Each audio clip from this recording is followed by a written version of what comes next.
एक बार फिर बनारस के घरे आवे के मौका मिलल ह।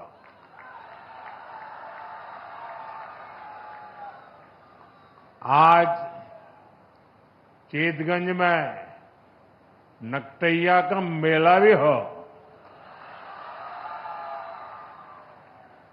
धनतेरस, दीपावली और छठी मैया के त्योहार सब आवत है।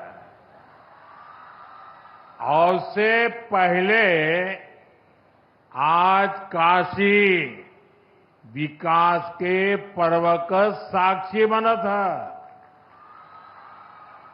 आप सबके बहुत खूब बधाई।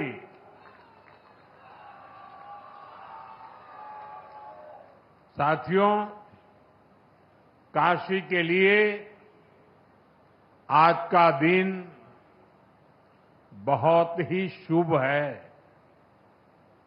अभी मैं आंखों के एक बड़े अस्पताल कर उस अस्पताल का लोकार्पण करके आपके पास आया हूं और इसलिए आने में थोड़ी देर भी हो गई। शंकरा नेत्र अस्पताल से बुजुर्गों और बच्चों को बहुत मदद मिलने वाली है।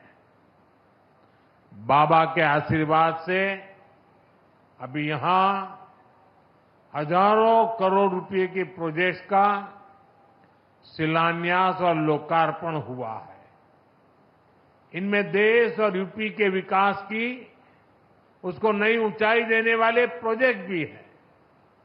आज यूपी, बिहार, पश्चिम बंगाल, एमपी और छत्तीसगढ़ में अलग अलग एयरपोर्ट्स का शुभारंभ हुआ है। इसमें बाबतपुरा एयरपोर्ट के अलावा आगरा और सहारनपुर का सरसावा एयरपोर्ट भी शामिल है। कुल मिलाकर देखें तो आज शिक्षा, कौशल विकास, खेल, स्वास्थ्य, पर्यटन, हर सेक्टर के प्रोजेक्ट्स बनारस को मिले हैं। ये सारे प्रोजेक्ट्स सुविधा के साथ साथ हमारे नौजवानों के लिए रोजगार के अनेक नए अवसर भी लेकर आए हैं। यहां तो सारनाथ है, भगवान बुद्ध की उपदेश भूमि है। कुछ दिन पहले ही मैं अधिधम्म महोत्सव में सम्मिलित हुआ था। आज मुझे सारनाथ के विकास से जुड़ी करोड़ों रुपए की परियोजनाओं का लोकार्पण करने का भी अवसर मिला है।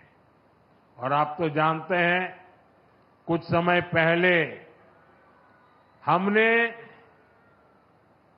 कुछ भाषाओं को शास्त्रीय भाषा के रूप में मान्यता दी।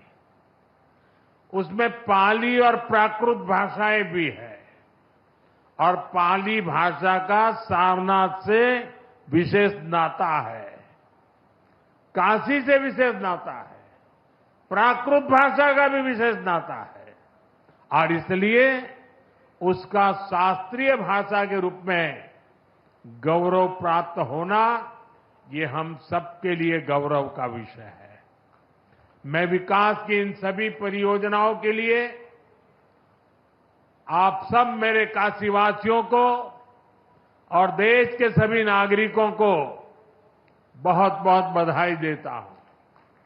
साथियों, आपने मुझे जब लगातार तीसरी बार सेवा करने का आदेश दिया था, तब मैंने 3 गुना गति से काम करने की बात कही थी। अभी सरकार को बने 125 दिन भी नहीं हुए हैं।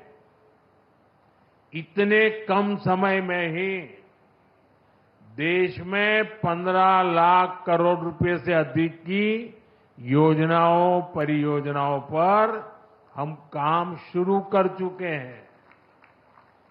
इसमें से ज्यादातर बजट गरीबों, किसानों और नौजवानों के नाम पर रहा है।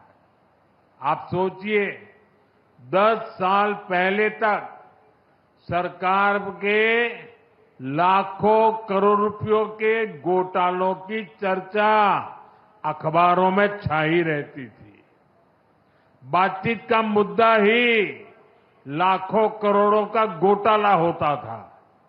आज सिर्फ 125 दिन में ही 15 लाख करोड़ रुपए के काम शुरू होने की चर्चा घर घर में हो रही है।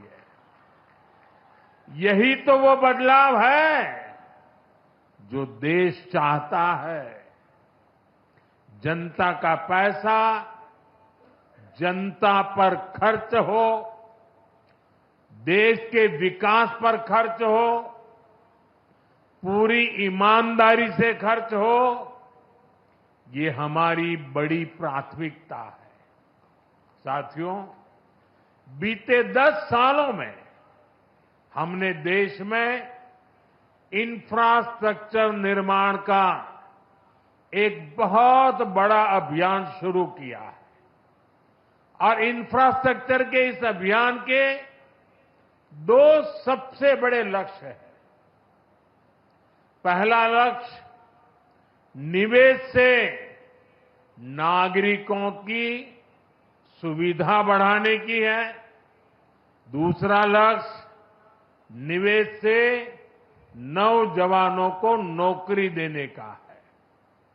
आज देश भर में आधुनिक हाईवे बन रहे हैं, नए नए रूट्स पर रेलवे ट्रैक बिछाए जा रहे हैं, नए नए एयरपोर्ट बन रहे हैं और ये सिर्फ ईंट, पत्थर और लोहे सरिया का काम नहीं हो रहा, बल्कि इससे लोगों की सुविधा बढ़ रही है।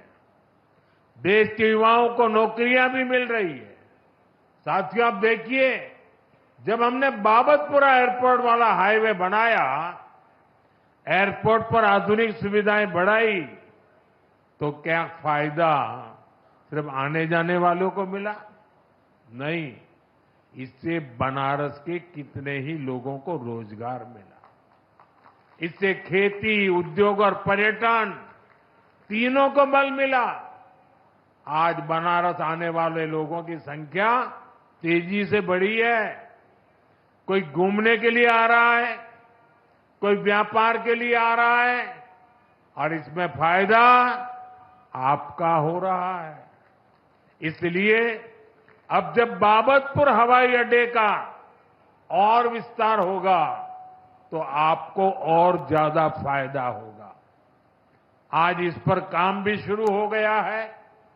ये काम जब पूरा हो जाएगा तो यहां ज्यादा विमान उतर पाएंगे। साथियों, आधुनिक इंफ्रास्ट्रक्चर के इस महायज्ञ में हमारे एयरपोर्ट्स, उनकी शानदार इमारतें, आधुनिक से आधुनिक सुविधाएं आज दुनिया भर में चर्चा का विषय है। 2014 में हमारे देश में सिर्फ 70 एयरपोर्ट थे और नायडू जी ने अभी विस्तार से उसका वर्णन किया। आज 150 से ज्यादा एयरपोर्ट है और जो पुराने एयरपोर्ट है, हम उन्हें भी रिनोवेट कर रहे हैं। पिछले साल देश में 1 दर्जन से अधिक एयरपोर्ट पर नई सुविधाओं का निर्माण हुआ, मतलब हर महीने एक। इनमें अलीगढ़, मुरादाबाद, श्रावस्ती और चित्रकूट एयरपोर्ट भी शामिल है।